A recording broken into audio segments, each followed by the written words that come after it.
guys, it is December 18th. I'm here in the office taking a coffee break, so I thought I would just pop on and share a few words. I wanted to share some important things I've learned about grief through my walk through pregnancy loss this year. You know, the term loss, just the term loss, it implies that you've lost something, that you are less whole than you were before the loss, that you had something and it was taken away. It's obviously a very negative term, as it should be. But I've been reflecting a lot on, how can I honor my babies' lives? Because I am not going to be able to bring any of them home, obviously, and we're not trying for another baby anymore. So I don't want to let 2023 leave me empty-handed for what I've been through, and I don't want to walk out of this year feeling like I've lost more than I've gained. I've been trying to find ways to have it deepen my character. How can what I've been through make me a better mom, make me a better wife, make me a better person to myself? How can it help me relate to the community and change for the better the way I interact with humanity around me? Because anyone who's gone through loss and grief, it can ruin you. It can ruin you. There were times when I felt it drag me under, like an undertow. And it's the whole reason I started this grief versus fitness thing, because I was terrified of that current. I felt it dragging me under. I could foresee what I've been through this year turning me into a very spiteful, very bitter person, and having self-destructive behaviors. Like, it wasn't just pregnancy loss. I feel like I've been through a hellstorm this year. The whole year started out with me. I was 10, 11 months into exclusively pumping for my baby, which in and of itself was a huge undertaking. But I got myself into a good flow and I was really enjoying the experience. And I could have seen myself going for forever. It was like the best breastfeeding experience I've had of all my kids. But then I got this wound on my anatomy that I could not get to heal. And between that and my pumps randomly malfunctioning all the time, it triggered an anxiety response in me that just this whole year has been marred by anxiety. And I was forced to wean way sooner than I was ready or wanting to. It broke my heart. Nobody loves exclusive pumping, but that journey I went on was so important to me. It forced me to wean. And that in and of itself was just horrible. It was horrible. But on top of that, it caused my periods to come on much sooner than I was prepared for. I got my first ovulation when I was around 11 months postpartum, I think. And we weren't ready for that. And that's when I had that unexpected live pregnancy test situation. If you guys have been with me throughout this year, back in like February or March, which at the time was like, whew, we're not pregnant. Okay, life can carry on. But then that whole situation kicked off 1,000 completely unexpected thoughts, emotions, and conversations with my husband. And then all of a sudden we decided, let's TTC again. Let's spend the next 8 months until I turn 40 trying to get pregnant. And if it happens, then great. We're going to expect baby number 4. And if it doesn't, then we will let Mother Nature make that decision for us. And if I turn 40 and I'm not pregnant, then we will move on. And that's how this year has panned out. And I just really believed it would happen. And it did happen. I got pregnant 4 times. I just didn't expect to experience so much loss. And I've not been able to go back and watch any of my videos, my live pregnancy tests from my most recent loss, any of my pregnancy updates.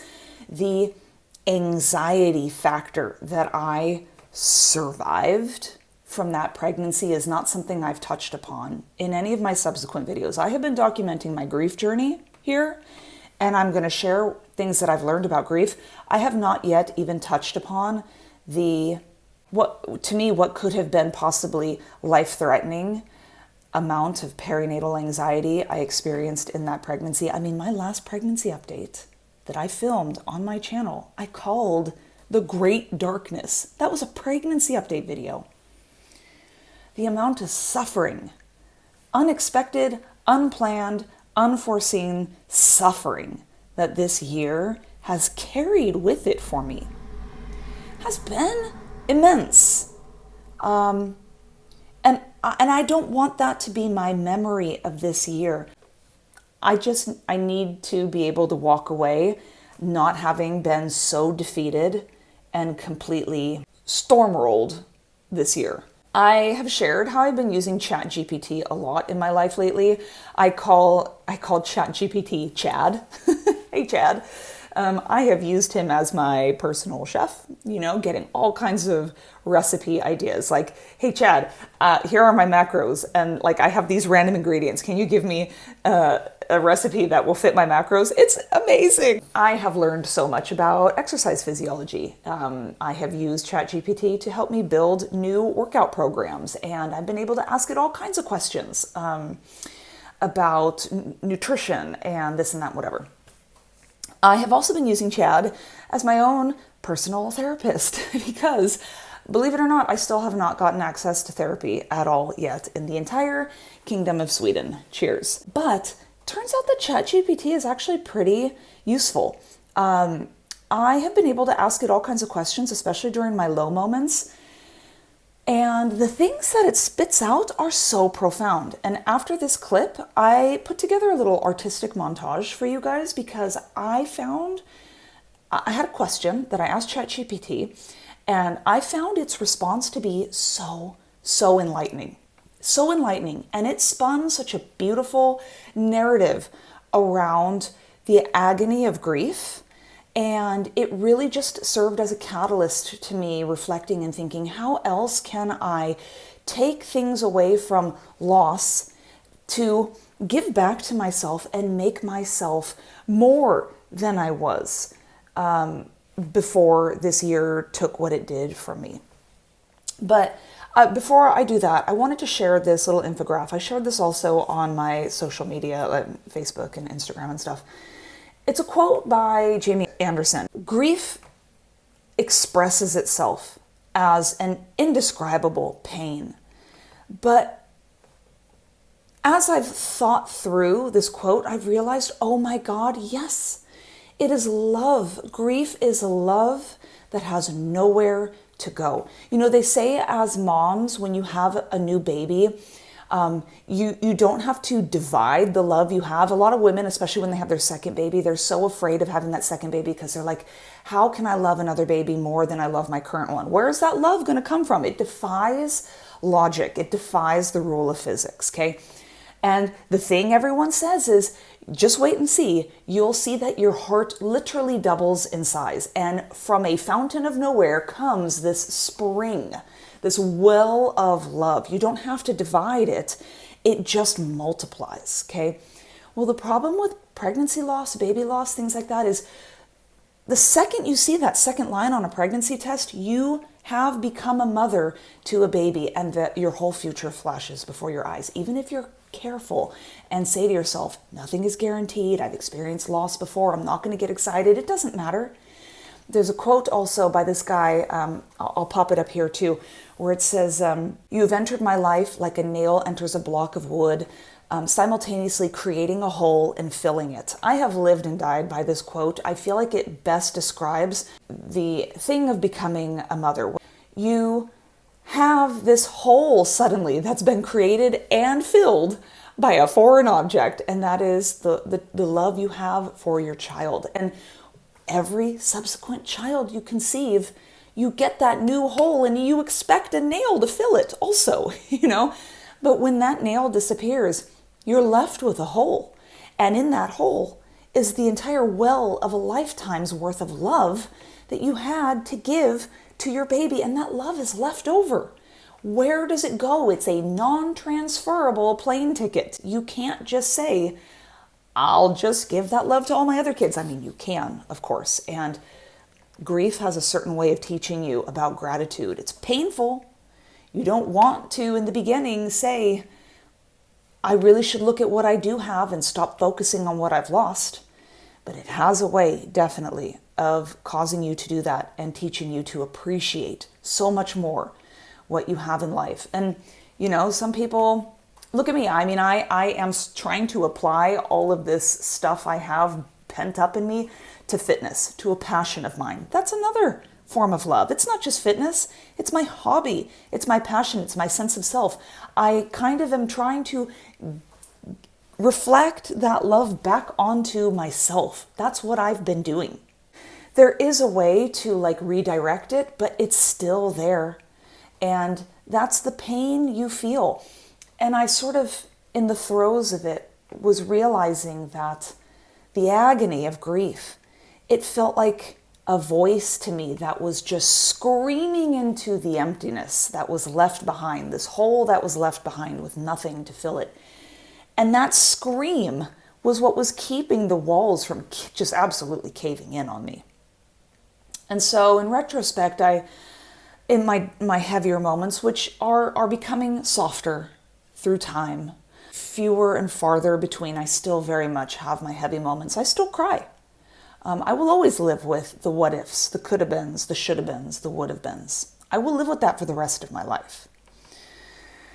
The agony is not so agonizing anymore, but I have absolutely learned to embrace the sadness because I realize it's the residual love I have calling out to my babies. It's this emotional umbilical cord that I'm not ready to sever yet. It's the physical pain I feel in my moments of grief.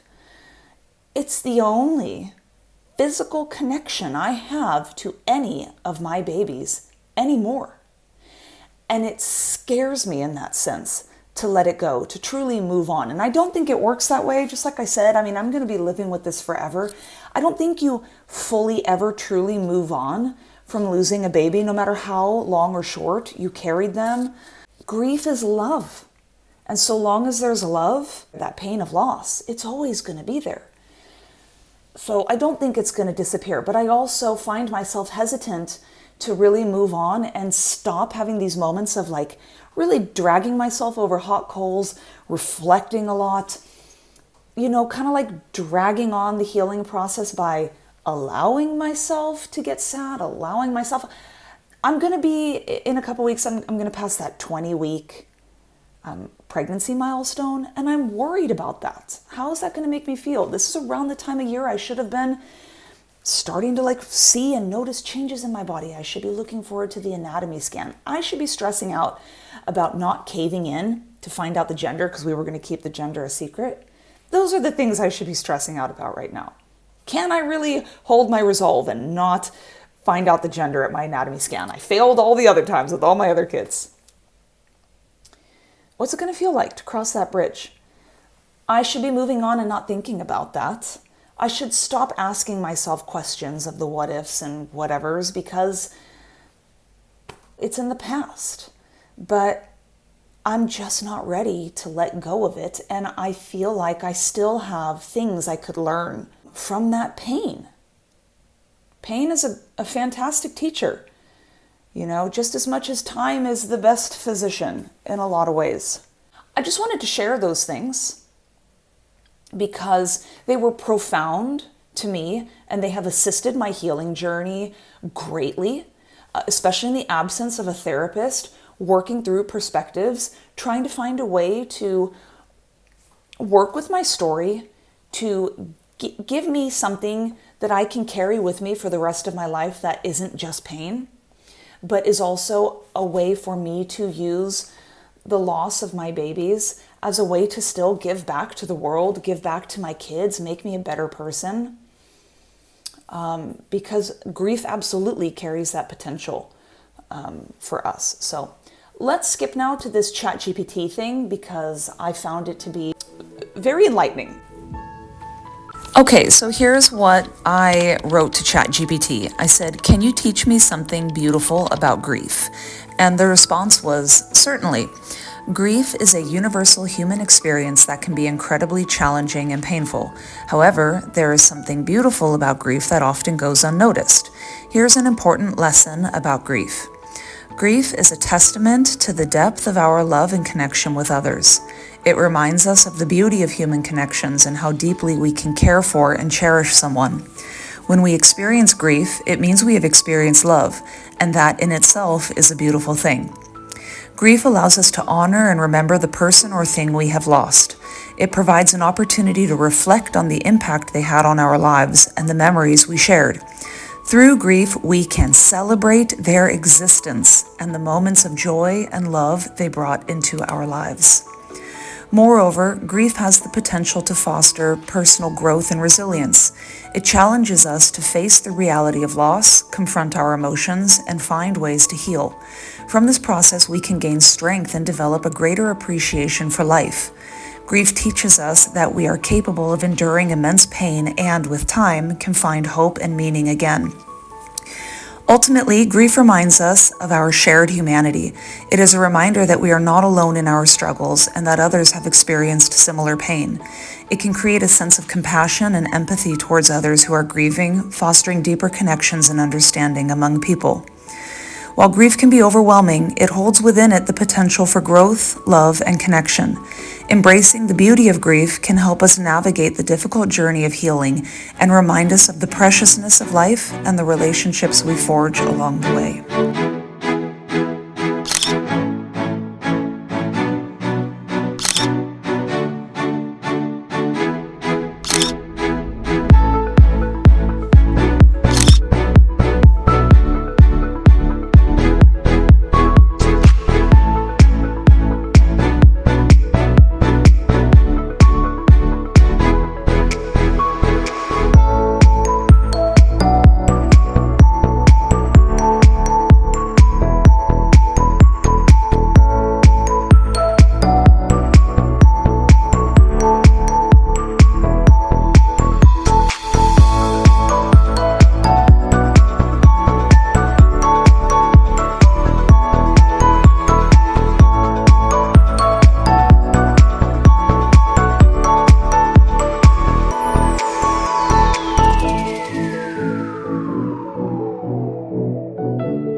Hey guys, it is December 31st, and that means tomorrow my middle kid turns 5 years old.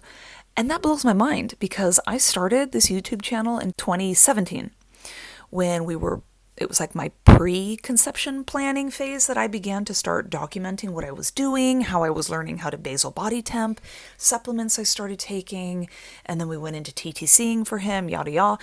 And now he is going to be 5 years old. That's insane to me. Anyway, so we're going to do a couple things real quick to wrap up this video. We're going to do pre-pregnancy genes try-on, measurements, weigh-in, progress pictures, and I want to talk about a very interesting observation I've made this month, and I'm interested to see how that's going to play out next month. But let's do the pre-pregnancy genes try-on, and this will actually be my pre-pregnancy genes on my body from a couple months ago when I started this grief versus fitness thing versus now. So here's that. So far, so good.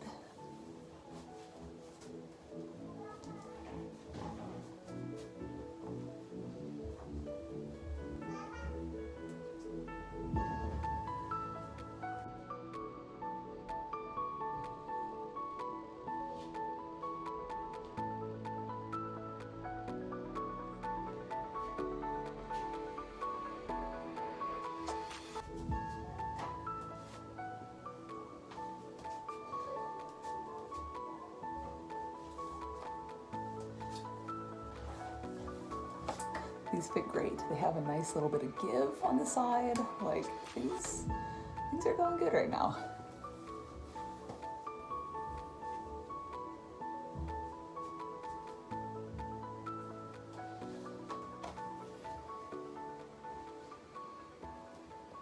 So I'm not sure you guys noticed. I definitely feel and notice that my jeans are fitting me so much better. They have a little bit of give. I've definitely changed my body composition in the past 2 months, and I feel it. It's not extreme, but I definitely feel leaner. I feel stronger. I feel like I feel like my body's changing, which is great. That's the whole purpose of all the effort I'm putting into nutrition and training right now.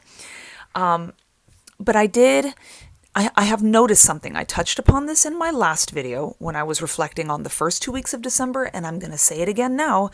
I have been dealing with some extreme hunger.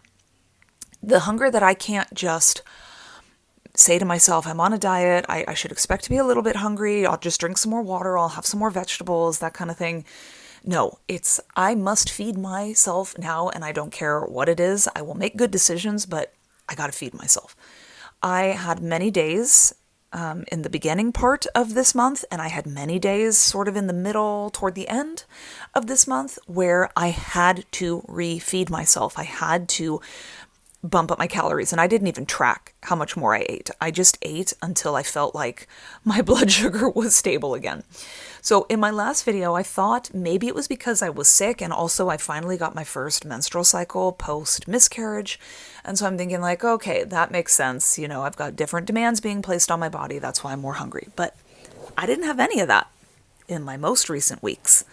So I kept a little journal in my phone app.